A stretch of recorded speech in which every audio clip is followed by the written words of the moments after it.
यूं ही नहीं मैं बन जाता हूं। कुदरत के कोने कोने से खूबियां खोज लाता हूं। गुणवत्ता की गहराइयों का गोताखोर हूं मैं। यूं ही नहीं मैं रजनीगंधा बन जाता हूं। हाथों में योगी आदित्यनाथ का पोस्टर लिए ये कौन लोग हैं जो हिंदू राष्ट्र बनाने की मांग कर रहे हैं? जहां तक नजर जाए वहां तक हिंदू राष्ट्र की मांग करने वाली भीड़ कहां से आई? ये सब क्या हो रहा है? ये सब आज आपको विस्तार से बताऊंगा। पहले एक झलक देखिए। दरअसल हिंदू राष्ट्र की मांग करती है महाभीड़ पड़ोसी देश नेपाल में सड़क पर आ गई। पड़ोसी देश नेपाल का जोश बहुत हाई है। नेपाल में भी हिंदू राष्ट्र की मांग को लेकर लोग सड़कों पर उतर आए हैं। ये आज की काठमांडू की तस्वीरें आप देख रहे हैं, जहां हिंदू राष्ट्र को लेकर भारी जन सैलाब सड़क पर आ गया। आप तस्वीर देखिए बॉस, पूरा सड़क जाम है। ये सारे लोग हिंदू राष्ट्र की मांग कर रहे हैं नेपाल में। जहां तक आपकी नजर जाएगी वहां तक लोगों की भीड़ ही भीड़ दिखाई दे रही है। इन लोगों का तर्क है कि जब नेपाल में 80% से ज्यादा हिंदू रहते हैं तो फिर नेपाल को हिंदू राष्ट्र घोषित करने में हर्ज कैसा है? इन लोगों की मांग है कि नेपाल को फिर से आधिकारिक रूप से हिंदू राष्ट्र घोषित किया जाए। दरअसल 17 साल पहले 2008 तक नेपाल दुनिया का एकमात्र हिंदू राष्ट्र हुआ करता था। इस दौर में नेपाल में राजशाही हुआ करती थी, लेकिन इसके बाद राजशाही को खत्म करके हिंदू राष्ट्र का दर्जा हटा दिया गया और नेपाल को सेक्युलर देश घोषित कर दिया गया। इस इतिहास के बारे में आपको आगे बताऊंगा। दरअसल नेपाल की इन तस्वीरों को देखकर आज वहां की ओली सरकार का तनाव भी बढ़ गया। इसकी दूसरी वजह यह भी है कि नेपाल के पूर्व राजा ज्ञानेंद्र शाह 2 महीने बाद काठमांडू लौट आए हैं। ये पिछले 2 महीने से नेपाल के अलग अलग इलाकों में हिंदू राष्ट्र को लेकर लोगों को जागरूक कर रहे थे, लेकिन आज अपने राजा के स्वागत के लिए लोगों की भीड़ नेपाल एयरपोर्ट पहुंच गई। इन लोगों की मांग है कि राजा ज्ञानेंद्र को फिर से नेपाल की सत्ता पर बैठाया जाए ताकि नेपाल फिर से हिंदू राष्ट्र घोषित हो सके। राजा ज्ञानेंद्र के समर्थन में नेपाल के लोग ये नारे लगा रहे हैं कि राजा का महल खाली करो, हमारे राजा आ रहे हैं। राजा ज्ञानेंद्र शाह वही शख्स हैं जिन्हें 2008 में नेपाल की सत्ता से हटाकर राजशाही को खत्म किया गया। 2008 तक नेपाल दुनिया का एकमात्र हिंदू राष्ट्र हुआ करता था, लेकिन माओवादी आंदोलन और वामपंथी विचारधारा के चलते नेपाल में सत्ता परिवर्तन हुआ। नेपाल में हिंदू राष्ट्र की मांग इसलिए भी बढ़ रही है क्योंकि नेपाल के लोग पिछले कई सालों से नेपाल की चुनी हुई सरकारों से नाराज चल रहे हैं।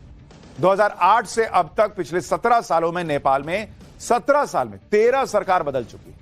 नेपाल की सरकारों के भारी भ्रष्टाचार और गरीबी, बेरोजगारी जैसी समस्याओं को लेकर लोग फिर राजशाही और हिंदू राष्ट्र की मांग कर रहे हैं।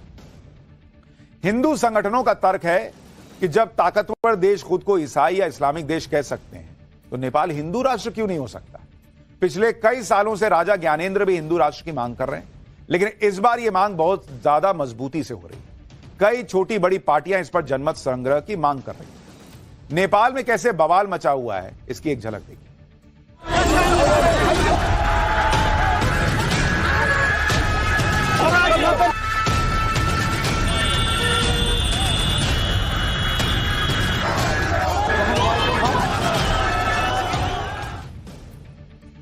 नेपाल को लेकर योगी आदित्यनाथ का हिंदू राष्ट्र के अलावा एक आध्यात्मिक कनेक्शन भी आप देख रहे हैं वहां पे।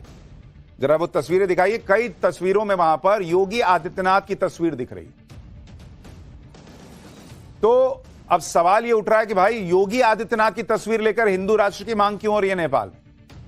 दरअसल नेपाल को लेकर योगी आदित्यनाथ का हिंदू राष्ट्र के अलावा एक आध्यात्मिक कनेक्शन भी है। गोरखनाथ मठ का नेपाल के राज परिवार से पुराना नाता रहा है। नेपाल का पूर्व राज परिवार खुद को गोरखनाथ संप्रदाय से जोड़ता है। दरअसल नेपाल नरेश स्वर्गीय राजा वीरेंद्र गोरखनाथ मठ में मकर संक्रांति पर विशेष पूजा करते थे।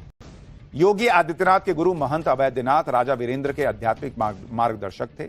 2015 में नेपाल में आए भूकंप के बाद गोरखनाथ मठ ने राहत कार्यों में मदद की थी।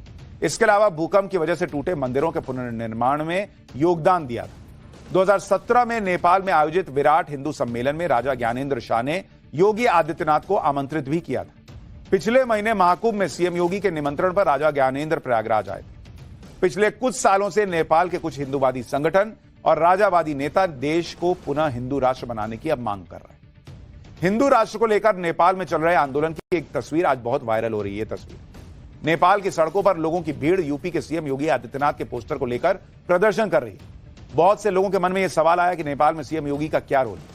यहां लोगों की भीड़ अपने हाथों में सीएम योगी का पोस्टर लेकर क्यों चल रही है? दरअसल नेपाल में भी सीएम योगी की पहचान एक मजबूत हिंदूवादी नेता के तौर पर है। जिस तरह योगी आदित्यनाथ हिंदुत्व को लेकर अपना पक्ष रखते हैं, उससे नेपाल के लोग बहुत प्रभावित थे। 2008 में जब नेपाल को हिंदू राष्ट्र से हटाया गया था, तब भी योगी आदित्यनाथ ने इसका बहुत विरोध किया था। इसके बाद 2015 में जब नेपाल को धर्मनिरपेक्ष राष्ट्र घोषित किया गया, इसका भी योगी आदित्यनाथ ने भारी विरोध किया था, क्योंकि योगी नेपाल को हिंदू राष्ट्र बनाए रखने के पक्षधर थे। राज परिवार अब भी गुरु गोरखनाथ को अपना राजगुरु मानता है। नेपाल के राजा के राजमहल के पास ही गुरु गोरखनाथ की गुफा थी। उस समय के राजा पृथ्वी नारायण शाह गुरु गोरखनाथ के दर्शन के लिए जाया करते थे। राजा पृथ्वी नारायण की भक्ति से खुश होकर उन्हें नेपाल को एकजुट होने का वरदान दिया था। तभी से गुरु गोरखनाथ को राज परिवार से खिचड़ी चढ़ाने की परंपरा भी तेजी से शुरू हुई, जो आज तक चली आ रही है। गोरखपुर के मठ में नेपाल के शाही परिवार की तरफ से प्रसाद के रूप में खिचड़ी भेजी जाती है। भाई, ऐसा कनेक्शन है गोरखनाथ मठ का और गोरखपुर के इस मठ का और नेपाल का। मकर संक्रांति के दिन गुरु गोरखनाथ को पहली खिचड़ी गोरक्ष पीठाधीश्वर चढ़ाते हैं, तो दूसरी खिचड़ी आज भी नेपाल नरेश की तरफ से चढ़ाई जाती है। कई बार नेपाल नरेश खुद खिचड़ी चढ़ाने यहां भारत आए, नहीं तो उनका कोई ना कोई प्रतिनिधि यहां पर आकर खिचड़ी चढ़ाता है। उसको यहां से नेपाल की सुख शांति के लिए महारोट का प्रसाद दिया जाता है। नेपाल राजवंश ने गुरु गोरखनाथ की चरण पादुका को अपने मुकुट पर बना रखा था। इतना ही नहीं, नेपाल के सिक्कों पर गुरु गोरखनाथ का नाम लिखा हुआ है। तो आप सोचिए नेपाल का और योगी जी का क्या कनेक्शन है, उनके मठ का क्या कनेक्शन। और इसीलिए वहां योगी आदित्यनाथ के पोस्टर के साथ लोग हिंदू राष्ट्र की मांग कर रहे हैं। 2017 में यूपी के मुख्यमंत्री बनने के बाद सीएम योगी नेपाल गए। उस दौरान सीएम योगी ने जो बात कही थी, उसके बाद नेपाल में हिंदू राष्ट्र की मांग तेज हो गई। सुनिए योगी ने क्या कहा था। नेपाल आज अपनी पहचान के लिए तरस रहा है। यह पहचान कभी भगवान गोरक्षनाथ की कृपा से, बड़ा महाराज पृथ्वीनारायण सहदेव जी की कृपा से, नेपाल के एकीकरण के माध्यम से आप सबको प्राप्त हुआ था। आज नेपाल को बांटा जा रहा है। हिंदू समाज को आपस में बांटा जा रहा है।